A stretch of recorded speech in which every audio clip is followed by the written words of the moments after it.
If you are having trouble finding extra money in your budget to save or pay off debt, did you know that one of the easiest categories to cut is your food budget? It's true. So many of us drastically overspend on food every single month. I'm here today with 21 tips to help you save money on food. Hey guys, my name is Kristin. Welcome back to my channel.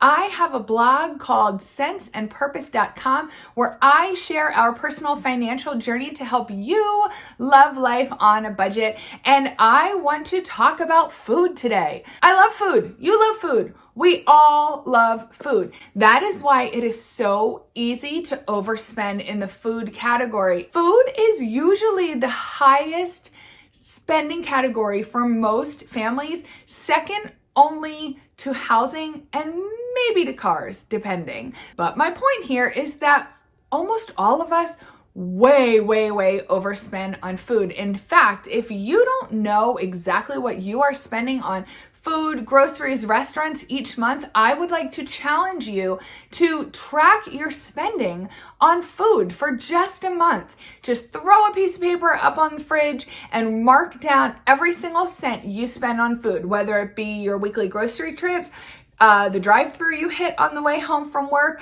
that coffee and donut you got in the morning on the way to work. Track all your food spending, and at the end of 1 month, I can almost guarantee you are going to be shocked. When we first started budgeting, we realized we were spending upwards of $800 a month on food, and I kind of felt sick to my stomach. So that was where we really focused so much of our saving efforts, and I want you to do the same. When you determine that you are overspending in a category, I want you to look at that as good news, because that means there is a lot of room to make changes and cut back and find extra money. Find that margin in your budget every single month. So let's dive into the tips. I have 21 tips that I want to share with you. And before we get started, I quickly want to mention that my very first video I ever did here on YouTube was sharing 11 tips to save money on groceries. You can find that up here. I'm going to link it for you to check it out. Now go easy on me, because it wasn't pretty, but the tips still stand. And in fact, you'll find a lot of them in this list today, but this is updated and expanded with all of the new things I've learned and perfected to help me save money on our groceries. And I just know that they're going to be helpful for you too. So let's go. Okay guys, now these are in no particular order. I maybe should have sat down and put them in an order, and it would have made the flow of the video a little better, but ain't nobody got time for that right now. I gotta get you these tips. Tip number 1 is make a list. Now this sounds really basic, right? I mean, everybody has a grocery list, right? Wrong.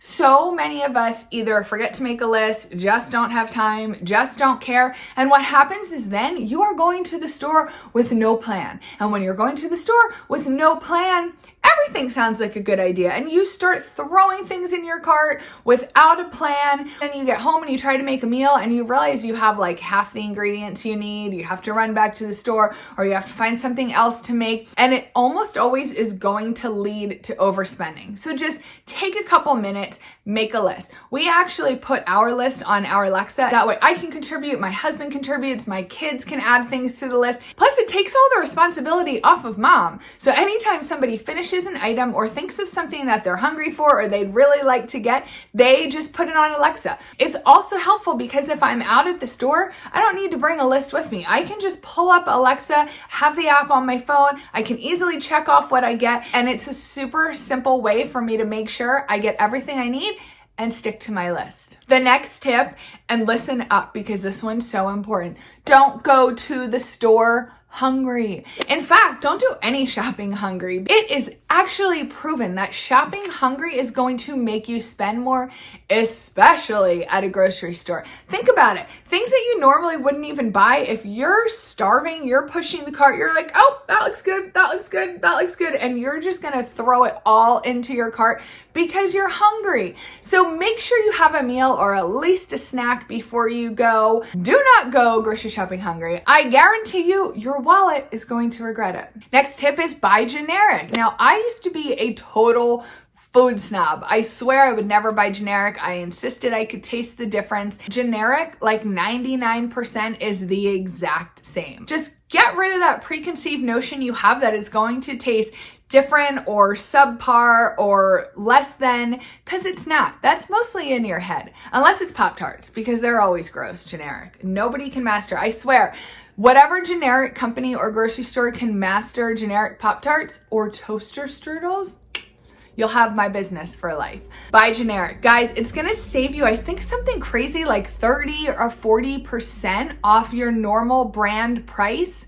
Just do it. Just get in the habit of shopping generic, because if you don't shop generic and you're complaining that you can't cut your food costs, then you're just not even really trying. The next tip is to grow food at home. Now, I know that only goes so far because not all of us can have a whole farm in our house, but just pick a couple fruits or vegetables that work in your climate and your area where you live and that your family's actually going to eat, because it's pointless to try and put the time and effort into growing your own food if you're not even going to eat it.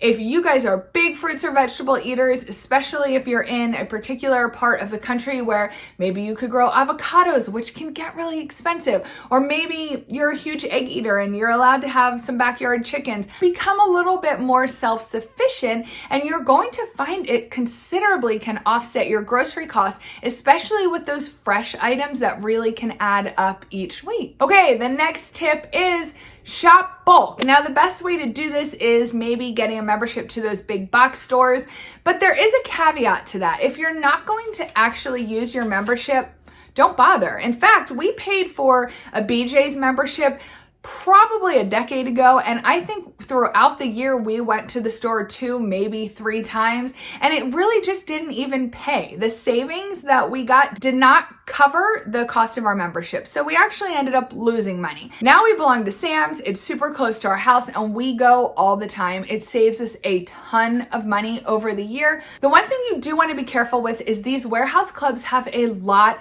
of amazing deals that can be really tempting. So keep your guard up, keep your blinders on, make sure you're grabbing only what you're really intending to purchase when you're there, or it can add up really quick. The next thing I want you to do is keep track of your spending as you're shopping. Now, there's a couple ways you can do this.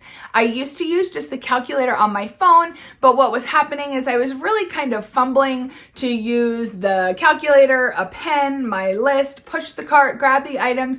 It was just a lot, and I'm not that talented. And then I discovered, the grocery clicker. I'm pretty sure it's actually a lap counter for swimming, but it works just as good for tallying up your groceries. Here's how we do it. Any item that ends in 0 to 49 cents, we round down, and any item that is 50 cents and up, we round up to the next dollar. It's not exact, but you will be shocked how closely it all evens out at checkout time when you're using that rounding method. The cool thing about the clicker is I can just hook it on my finger and click as I go, and it really doesn't take an extra hand. Plus, there's no accidental clearing it and having to start over. I have this clicker linked down below. It's super cheap, but if you really don't want to spend any extra money, feel free to use the calculator on your phone or another calculator or a grocery tallying app. Or I even had some viewers say that they simply take a pen and mark down the price on their list and tally it up at the end. Personally, I prefer to see the cost of each item and how it's affecting my total as I'm shopping. That way, if I pick something up and I see it's kind of messing with my budget for that trip, I can easily put it back and just take it right off the bill. Whatever method works for you is the best method, because if it's not working for you, you're not going to use it, and it's really not going to help you stick to your budget while you're shopping. Now, that brings me to the next tip, which probably should have gone before the last tip, but set a budget. Make sure you're living on a budget in general. I have so many videos on how to set up a budget. I have so many free budgeting resources on my site. I have budgeting products in my Etsy shop. I'm going to link all of that down below, and I'm going to link my budgeting playlist up here so you can check that out. Learning to live on a budget is going to be your biggest asset always when trying to save money in any area of your life. And more specifically, setting a grocery budget and sticking to it is going to serve you like no other tip on this list. Now, if you're not even sure where to start, the best thing to do is to track your food spending like we talked about in the very beginning of this video. That's going to give you a really good starting place. It's going to show you whether you're spending way more money than you really have to be spending at this time, or maybe you're actually doing a great job and you're spending an appropriate amount on your groceries each month. If that's you, kudos to you. Most of us are going to find that we are the other half of people, which are overspending, but that's okay. That's what we're here for today. We're going to correct that. A good place to start is $100 per family member per month. We have 4 people in this house. The entire time we were working to pay off debt, we stuck to a $400 grocery budget a month. Now, there's 2 things that are going to change that for you. Number one, if you have some specific dietary needs or things you need to avoid, you follow a specific kind of diet, sometimes that can have an impact on that $100 per person number. Another thing is if you eat specifically all organic, maybe you don't have any cheaper grocery stores in your area, or you're in a really high cost of living area. So of course there are factors that are going to impact that. That's why I say $100 per person per month is a good starting point. Now you can start there, see how that works for you, see how much you might be going over every week, kind of experiment, play with the numbers, and tweak it according to your specific needs. Make sure you are sitting down and you are creating a grocery budget, and you are using all of these tips to stick to it every single week, and it's going to make a huge impact on your finances. The next tip is to compare prices. Now this can sometimes take a little bit of homework. I swear these dogs bark in every single video I make. Pause. Now, personally, I don't find this too difficult because I'm the one that does the majority of the shopping. Plus, we typically buy a lot of the same items each week. It's just kind of what works for our family. We don't mind eating the same food over and over, and I have a lot of picky eaters in the house, so when I find things that work, I stick with them. But compare the prices in your area. For a long time, hands down, Aldi beat anything around in my area, but lately their prices have been slowly creeping up, and Walmart has been beating them out in a lot of the items that we use regularly. So there's a couple ways to do this. You can use the circulars. Yes, a lot of stores still send out circulars in the good old snail mail. You can spread those out on your table, compare the prices, make your list from those circulars, and decide where you want to shop that week. Another thing you can do is just look online. A lot of stores have their prices online, and you can compare your prices that way and make sure you're shopping where you're getting the best price. What I like to do is I create a spreadsheet. I am a rare kind of super nerd. I'm obsessed with spreadsheets. I put everything on a spreadsheet. So I created this spreadsheet a couple years ago where I kind of track the prices at the couple stores I go to often, which is Aldi, Walmart, and Sam's Club, and I just keep a list of them. This helps me especially on those weeks where I am really, really tight with budgeting. It helps me with my meal planning. It helps me figure out what items I could afford that week or what items I couldn't afford, and it just takes a little bit of extra pre-planning. And it really does pay off once you're actually at the store shopping and you're coming in under budget and you have enough money for everything you want to get. The next tip goes along with that, and that would be shop the sales. So again, maybe looking at their website or their circulars and finding which items may be on good sale each week. Maybe this store has a much better meat sale. Maybe this store is having a huge sale on a lot of your pantry staples. And another tip to go along with this is that's probably going to require you to go to multiple stores. So you're going to want to take the time and plan out your shopping so you're able to accomplish everything you want to accomplish in one trip. This is going to be a lot easier for somebody that lives closer to town, closer to the stores, or maybe a lot of the stores you want to visit happen to be close to one another. I know it could be difficult for the people that live a lot further out. And in that type of situation, if you still want to take advantage of the sales and going to multiple stores, an option for you could be maybe to shop on a monthly basis or a bi-weekly basis instead of every single week.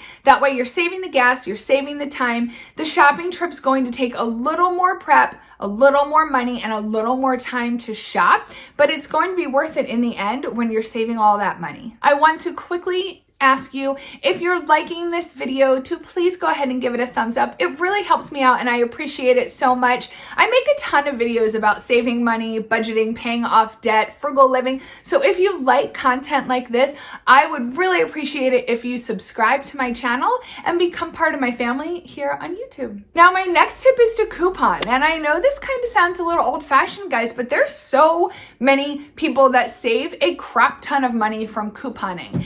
And since we are in a new decade now, you don't necessarily have to pull out the coupons from your Sunday newspaper. However, they are still good and they work just as well, but there's so many coupon apps now you can use, or coupons you can print offline. That way you're just printing the specific ones you need and you don't have to go through all of those ones you don't need. Just a simple Google search will give you a whole bunch of different online coupon sites that you can use. So if you're someone who goes to a regular grocery store and you shop a lot of brand names and you don't want to give up those brand names, make sure you're looking for coupons. In addition, you want to use the cashback apps. So using coupons coupled with apps like Ibotta and Fetch Rewards can really kick up your coupon game and help you save a ton of money. And while I don't do normal couponing, I do use Ibotta and Fetch Rewards, and I consistently earn a ton of free gift cards all the time. These gift cards allow me to get free Starbucks, they allow me to get free Chipotle, and they allow me to enjoy these things that I otherwise don't want to spend the money on.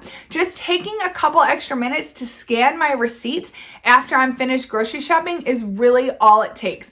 I have a link down below for both Fetch Rewards and Ibotta. If you don't currently use them, sign up through my link and you will get rewards when you sign up and you can save a ton of money.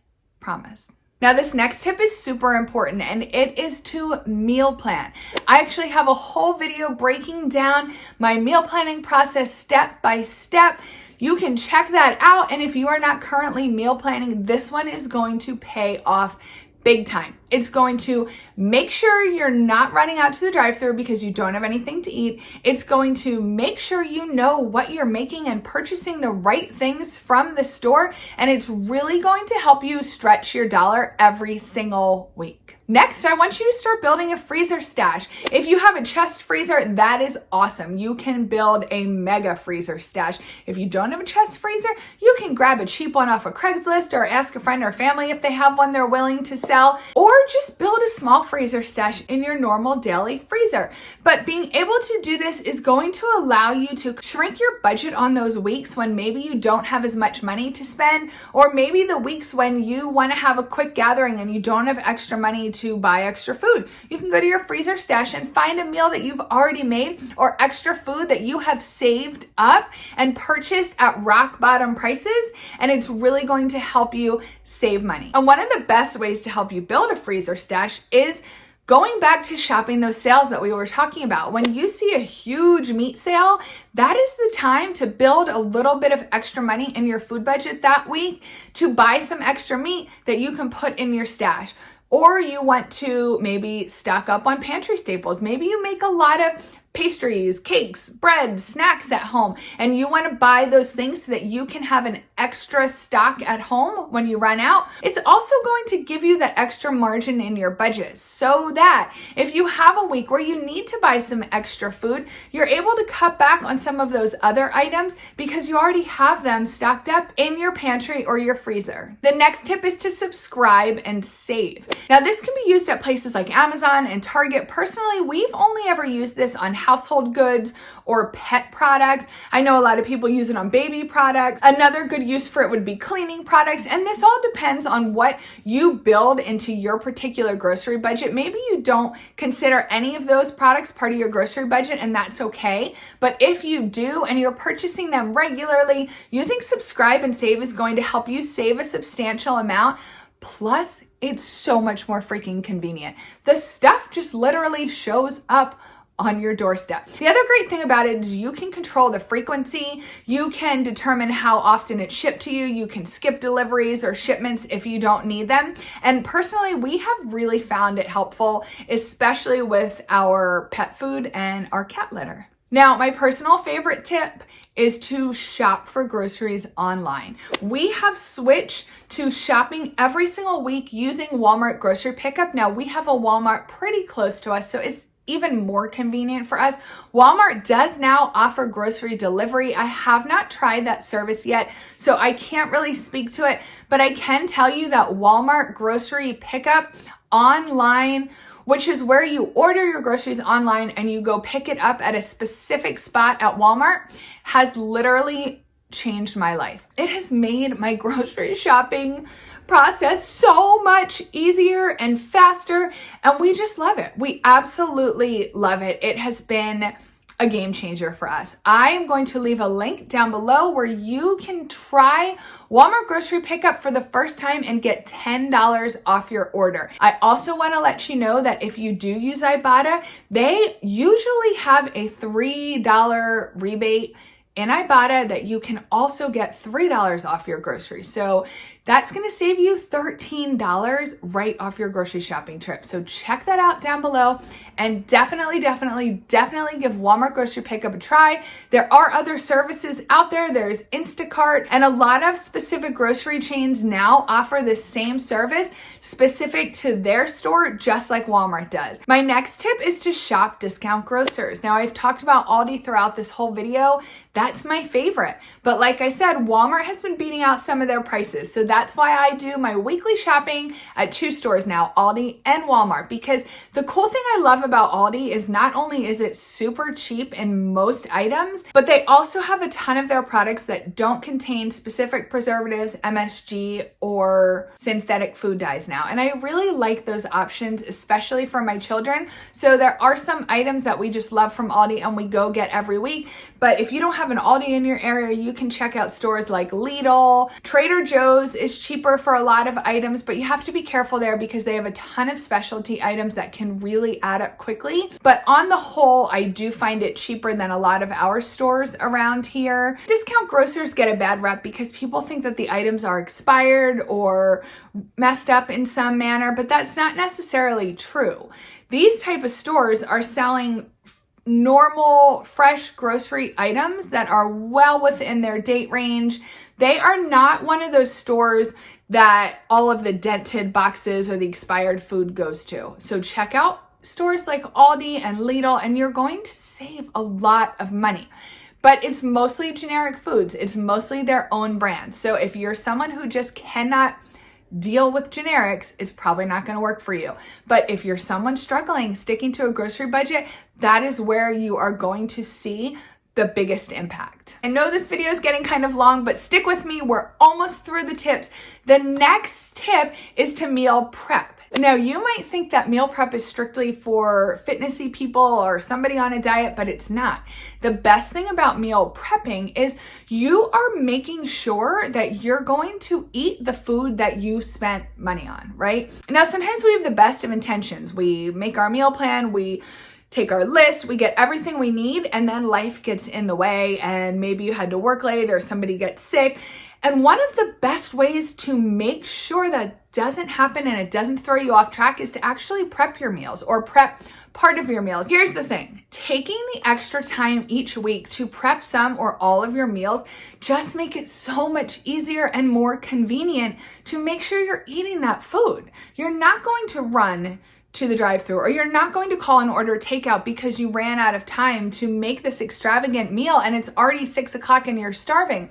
That meal can be ready to go in the fridge and all you have to do is heat it up. So take some time, the beginning of the week, twice a week, whatever works for your schedule, and really prep your meals, prep your snacks, prep your lunches, and it is going to set you up for huge success for the week. Now, going along with meal prepping is bulk cooking. A lot of times I will make a meal and I will double the recipe. So I'll make 2 of the meals. For example, we are going to have one of our family favorites this weekend. It's called tater tot casserole. It's very fancy. We love this meal and it's so easy to make. So what I do is I will make 2 of them, put one in a Pyrex dish with a lid on, and I'll throw it in my chest freezer. So some week, if we're on a tight budget, it gives us a whole free meal that we don't have to purchase ingredients for. Or some week, if we have a super busy schedule and I just don't have time to cook all of the nights I want to cook, I will just pull that out of our freezer, defrost it, throw it in the oven, and now we have an extra home-cooked meal. It might not be the healthiest meal, but it's still better than McDonald's. Okay, and my very last tip for you is get in the habit of going to the store 1 time a week. Yep, just 1. This is what we do. We'll go to the store, we won't take our list, we won't plan ahead of time, and we'll forget half the stuff we need. So we end up stopping at the store 2-3 times throughout the week. And what happens when we just stop at the store for one thing? We end up spending $20, $30, or we end up with an entire cart full at Target. Tell me you know what I'm talking about, because I know I'm not the only one. Taking the time and really doing all this prep work ahead of time is going to make sure you're at the store, you're getting every single thing you need for the week. You're not running out of things because you have your stock. You're not forgetting ingredients because you already made a complete list, and you don't have to go to the store multiple times throughout the week. I promise you, if you are someone who consistently does that week after week, you're going to see a huge impact from this one tip. So those are my 21 tips to save money on groceries. Please leave me a comment with your very best tip on saving money on your food budget. Let me know, how is your food budget? How much do you spend? Do you overspend? Tell me all the things. Thank you so much for watching today. If you're not currently subscribed, I would love if you would consider subscribing to my channel and make sure you ring that bell so you will get notified every time I put out a new video. I put out new videos every single Friday. I hope to see you back here next week, and I hope you have a great day. Bye.